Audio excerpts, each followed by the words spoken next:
नमस्कार बच्चों, आज हम भवानी प्रसाद द्वारा रचित घर की याद कविता का शेष कविताएं पढ़ेंगे। जैसे कि आज गीता पाठ करके दंड 208 करके खूब मुगदर हिला लेकर मूठ उनकी मिला लेकर जबकि नीचे आए होंगे नैन जल से छाए होंगे हाथ पानी गिर रहा है घर नजर में तिर रहा है। अब देखिए कवि क्या कहना चाह रहा है। दंड अर्थात दंड बैठक लगाना, मुगदर अर्थात व्यायाम करने का एक उपकरण, मूठ अर्थात मुठ्ठियां पकड़ने का स्थान। अब देखिए मैं सोच रहा हूं कि आज जब मेरे पिताजी रोज की तरह गीता का पाठ करके तथा 260 दंड बैठक का लगाकर व्यायाम के लिए मुगदर हिलाकर तथा उनकी मूठों को मिलाकर छत के नीचे आए होंगे तो उनकी आंखों में अवश्य आंसू रहे होंगे। वे मुझे अपने पास न पाकर बहुत व्याकुल होंगे।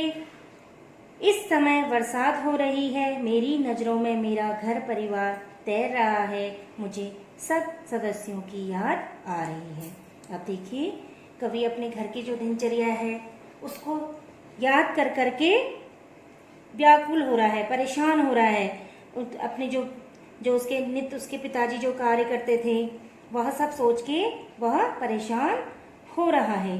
अब देखिए व्यायाम करने तथा पाठ का सौंदर्य, व्यायाम करने तथा गीता पाठ करने का विघ्न भी साकार हो उठा है। मिश्र जी की भाषा बातचीत के समान सरल सहज प्रभावपूर्ण है। छोटे छोटे वाक्यों और तुकों के सहारे कविता सचमुच मनमोहक बन पड़ी है।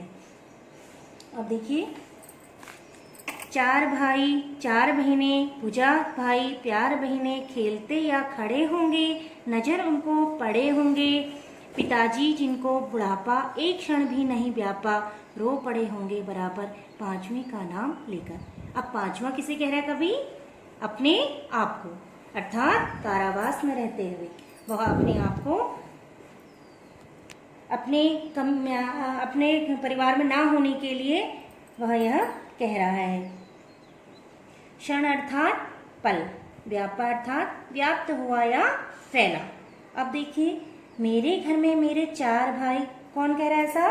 कवि कह रहा है कि मेरे घर में मेरे चार भाई चार बहनें हैं, मेरे भाई भुजा के समान सहयोगी और कर्मठ हैं, बहनें प्यार की भंडार हैं। मैं जानता हूँ कि ये सब भाई बहन जब घर में खड़े होंगे या खेल रहे होंगे तो मेरे पिताजी को नजर आए होंगे, तब उनकी क्या दशा हुई होगी मैं भली भांति जानता हूँ। अब देखिए ऐसा क्यों कह रहा है कवि कि चार जितने घर में जो शेष भाई बहन हैं वह खेल रहे होंगे और उनको देख के उसके पिताजी को अपने पांचवें पुत्र की याद आ रही होगी, अर्थात कवि की याद आ रही होगी।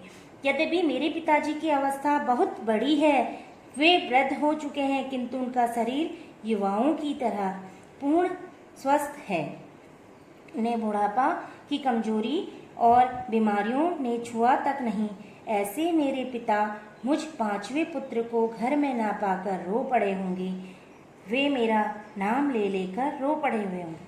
अब वो कह रहे हैं जिसने वृद्ध होने के बाद भी अपने अंदर बूढ़ेपन का एहसास नहीं है, बिल्कुल युवाओं की तरह वह कार्य कर रहे हैं, हंसी उनके चेहरे में है, बुढ़ापा और कमजोरी बीमारियां उनको छुआ तक नहीं है। ऐसे इंसान की आंखों में भी आंसू होंगे, अर्थात मेरी याद में, अर्थात मैं पांचवें पुत्र की याद में। अब देखिए काफी सौंदर्य, भाई के लिए भुजा की उपमा अत्यंत सुंदर बन पड़ी है।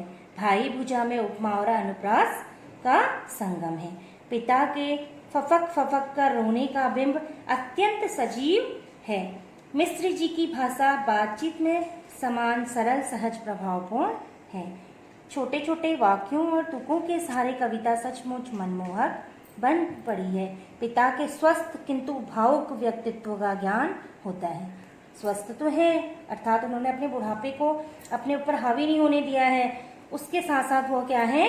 भावुक हैं। भावुक किसके लिए हो रहे? अपने पांचवें बेटे अर्थात कवि के लिए। अब देखिए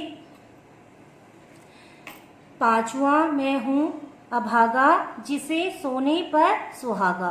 पिताजी कहते रहे हैं, प्यार में बहुत बहते रहे हैं, आज उनके स्वर्ण बेटे लगे होंगे उन्हें हेटे, क्योंकि मैं उन पर सुहागा बधा बैठा हूँ अभागा।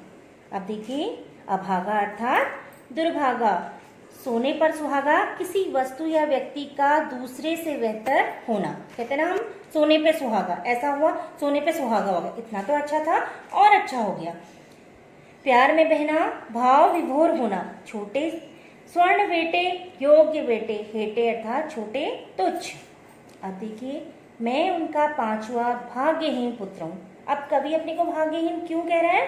क्योंकि वह अपने परिवार से दूर है, परिवार की खुशियों से दूर है, इसलिए वह अपने को भाग्यहीन बोल रहा है। जो उनके बीच में नहीं हूँ, फिर भी इस भाग्यहीन पुत्र को पिताजी अपने पांचों पुत्रों से सबसे अधिक बढ़कर प्यारा समझते हैं। जब जब मेरे बारे में कभी चर्चा चलती है, वे सदा भाव विभोर हो जाते हैं।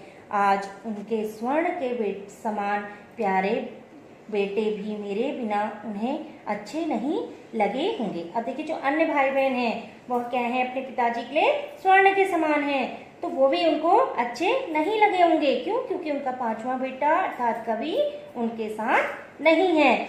क्योंकि उनका सबसे ज्यादा प्यारा बेटा मैं उनकी नजरों से दूर जेल में पड़ा हुआ हूँ। जेल अर्थात कारावास। कवि कहाँ है? कारावास में। अब देखिए, कवि अपने पिता से तथा पिता को पुत्र से गहरा लगाव है। भवानी के पिता भवानी को अपना सबसे श्रेष्ठ और गौरवशाली पुत्र मानते हैं। उसके लिए वो क्या कहते हैं? सोने पे सुहागा। इसलिए वह अपने पुत्र को क्या मानते हैं? गौरवशाली पुत्र। कवि जेल में बंद होने के कारण तथा परिवार से दूर रहने के कारण स्वयं को अभागा कहता है।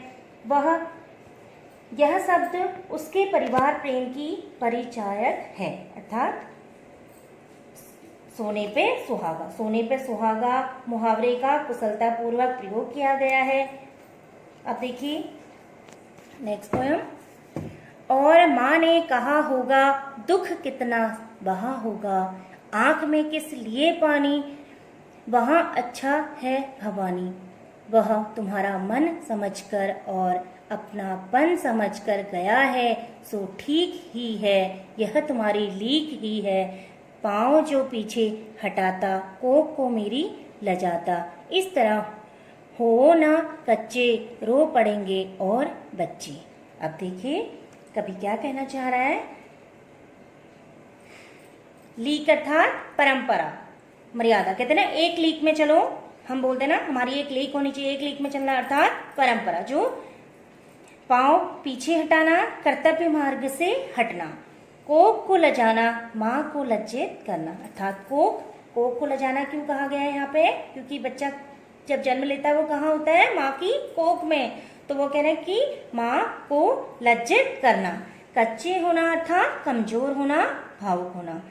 अब देखिए, आज के दिन घर में मेरी याद आने पर जब पिताजी भावुक हो उठे होंगे, तब माँ ने उन्हें हौसला देते हुए कहा होगा कि आप अपने पांचवें पुत्र भवानी प्रसाद की याद में रो क्यों रहे हो, क्यों रो रहे हो? निश्चय ही हमारी शुभकामनाओं एवं आशीर्वाद के परिणाम स्वरूप वह जेल में हर प्रकार से राजी खुशी होगा।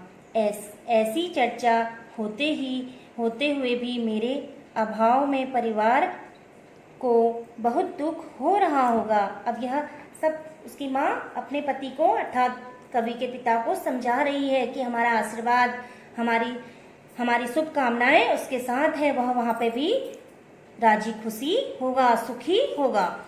माताजी पिताजी को डांडस बधाते हुए कह रही होगी कि वह देश के प्रति तुम्हारी भावनाओं और अपने प्रति तुम्हारे अपनत्व को पहचान कर यदि जेल गया है तो यह उसने उचित ही किया है। किसके कारण जेल गया है? देश के प्रति तुम्हारी भावनाओं और अपने प्रति तुम्हारे अपनत्व को पहचान कर यदि जेल गया है तो वह उसने उचित ही किया है। अब देखिए काव्य सौंदर्य। माँ का यह कल्पित संवाद अत्यंत मार्मिक बन पड़ा है, उसका वीर, तेजस्वी तथा साहसी रूप प्रकट हुआ है। ऐसा जब माँ अपने पति को समझा रही है तो उसके देखो अपनी माँ की ममता, सब माँ अपने बच्चे के बिना एक पल दूर नहीं रह सकती है, लेकिन वह यह सब अपने आप को समझाते हुए अपने पति को समझा रही, तो उसकी किसका वर्णन हो रहा है? वीरता का, तेजस्वी, साहसी। इतना साहस जुटाने के बाद वह यह शब्द अपने पति से कह रही है। उसे भवानी के देश हित में जेल जाने पर गर्व है। संवाद शैली के कारण यह कथन बहुत सजीव बन पड़ा है। पाँव पीछे हटाना, कोख को लजाना मुहावरों का सशक्त प्रयोग हुआ है। मिश्र जी की भाषा बातचीत के समान सरल, सहज व प्रभावपूर्ण है।